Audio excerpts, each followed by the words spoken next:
Instabilité. Une attaque de jouets à Gagnoa. Un mort et 2 suspects arrêtés. Des armes d'assaut de guerre de type Kalash, AK-47, des fusils calibre 12 à canon scié et une grenade. Tel est le contenu d'un arsenal militaire découvert par les éléments de la base de sécurisation de l'Ouest à Gagnoa dans une terre minière. En plus de 2 individus suspects arrêtés dans les environs, dont les identités n'ont pas été révélées. L'information provient du lieutenant Diomande Vassezé, commandant en chef de la 3e compagnie du bataillon de sécurisation Sud-Ouest BSSO, qui l'a porté à la face de la presse au cours d'une rencontre avec celle-ci dans ses locaux. Selon la haute autorité des FSI, c'est le dimanche 9 juin 2013 dernier, aux environs de 22 heures, qu'une détonation d'une violence inouïe est entendue dans la sous-préfecture de Seirio. Le bruit est tellement fort qu'il trouble le calme qui régnait dans le campement de Kofikro. Pris de peur,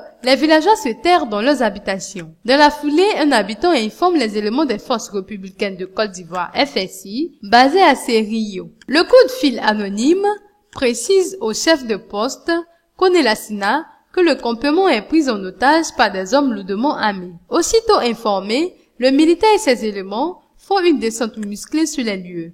Ils y découvrent à leur arrivée un corps baignant dans une mare de sang. Je suis resté auprès du corps jusqu'au petit matin, a déclaré Koné Lassina, soldat 2e classe. Le lendemain du crime, soit le matin du lundi 10 juin 2013, les hommes armés mènent une opération d'envergure à Kofikro et ses environs. Au bout du compte, un notable de village environnant les informe de la position de 2 individus suspects dans une brousse. Un jeune garçon est parti très tôt le matin en brousse pour faire ses besoins.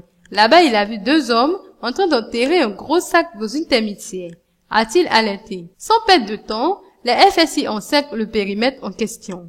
Après les fouilles, Koné Lassina et sa troupe découvrent un impressionnant armement de guerre.